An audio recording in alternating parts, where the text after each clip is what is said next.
afternoon, everyone. Lovely to see everyone. I'm delighted to be joined by Paul today. I think it's the first time we've met, which is really exciting. So I want to talk to you today about meeting the challenge of heat waves for the people most at risk. So a lot of people don't know this, but temperatures as low as 29 degrees, 26 degrees are life-threatening for people with spinal cord injury.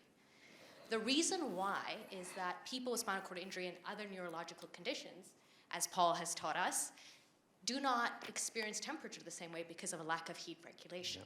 What does this mean?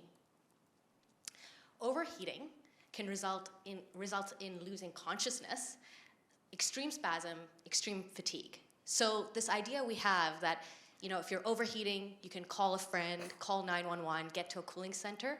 It stops in the moment that you don't even know you're overheating. So heat waves, unfortunately, are here to stay. What does this mean for our city, our province, our future?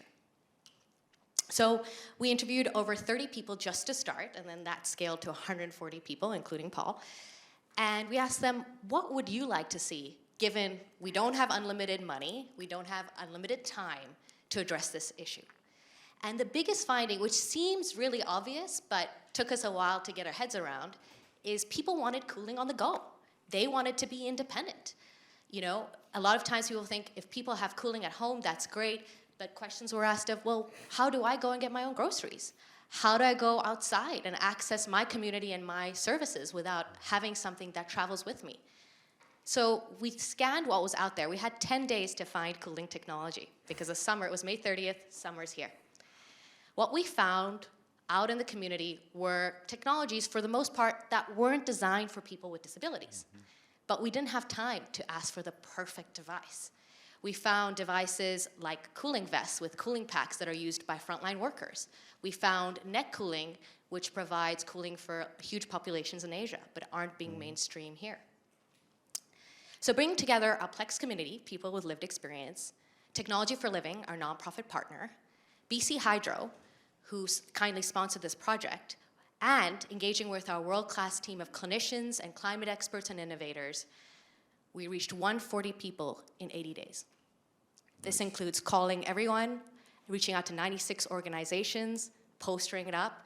Like a lot of the lessons of innovation, I think we keep getting reminded, it's not just about social media and reaching thousands of people through one post. It's knocking on doors, building trust, asking, what do you need? How can we serve you? And every spinal cord injury, every disability looks different.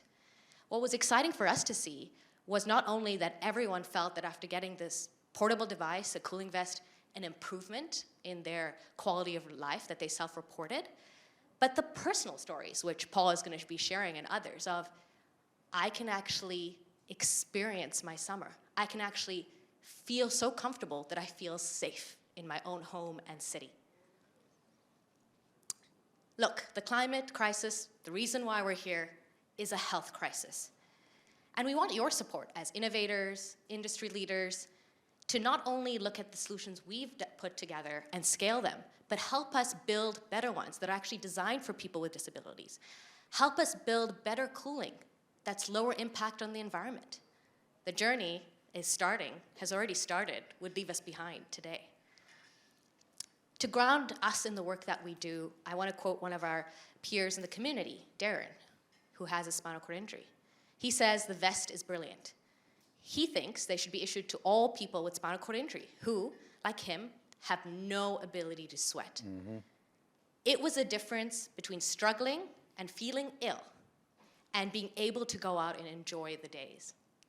And I think, I can talk about this quote forever, but I'd love to hear from Paul and his experience and why this is so real as not just an example for spinal cord injury, but for so many populations at risk today in BC. Over to you, Paul.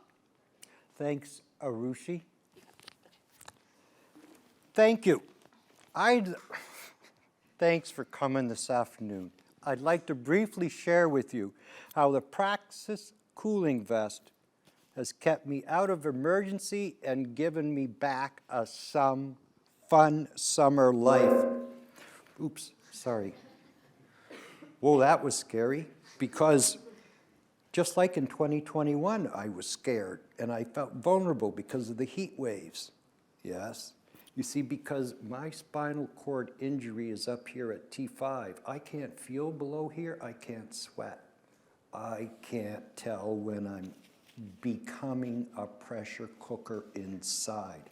I get delirious, I get confused. I can't even reach out and call someone or 911. The thought pattern, the energy, nothing's there. The rest of the day's a total wash. How do I get through it? Because I have homemakers who come. They rescue me. Canceled all business appointments, stayed in bed a day and a half, not much fun. And this was even though I had 2 good floor fans, really good ones. Doesn't matter, it happens, it happens. But this summer, the groove was back because they gave me a Praxis cooling vest. So I avoided heat stroke, I felt good, I got my life back, and here's some examples of what I was able to do. One of my friends invited me in a very hot day this summer to go to a barbecue in Surrey. Normally I go, oh man, no. I pulled the Praxis jacket out of the fridge, I put it in the insulated bag, and I take it, and I'm on the go. I get to the barbecue, they throw another shrimp on for me, and about a half hour later I put on the jacket, and they go, ooh, what styling. I go, no, this is cool and smoothing. Yeah. They wanted to know, and a lot of them had disabilities, where I got the jacket and what I paid for it. On another day, I went out gardening. Gardening is my zen zone. Yeah.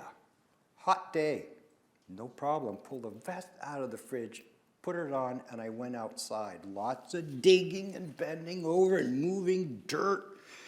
Yes, sirree, no problem. That was for an hour. No problem. It was easy. One afternoon, I was melting down in my house. And I said, what do we do about this? So this summer, I grabbed the vest, put it on, go to the store, and grab a rack of Gatorade to go. Go home and start, oh yeah, I love a parade. It was good. I got it back.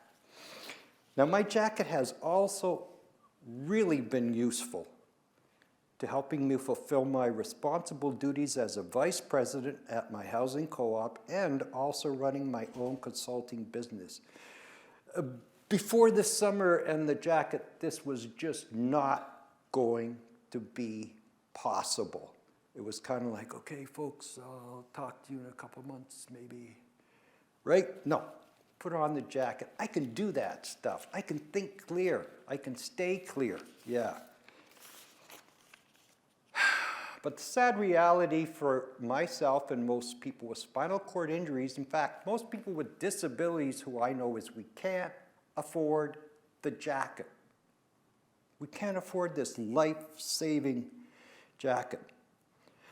Consider this. The cost of one trip of me going to emerge for heat stroke, that doesn't pay for one jacket. That pays for a number of jackets. One trip. Okay? Trust me, I know what it costs because I used to work for UBC Medicine, the dean's office. Okay? It's important. The cost of prevention pales in this case with the price of treatment. Okay? So let's please seize this opportunity to design, build, and invest in something that has an immediate positive effect on persons with spinal cord injury, MS, older persons, because there's a lot of us baby boomers, and those who with compromised health systems, the things you can't see, but that many people have, unfortunately. So you folks, I know, are learned, you're passionate, you're resourceful, you're connected, and you're go-getters who can make this happen. I urge you to understand that this vest really ought to be a mandate for health to address our climate and public health care crisis. We know we can't prevent heat waves, but we can prevent people from melting down and dying. So here's my challenge to you today. If not you, who? And if not now, when? Thank you.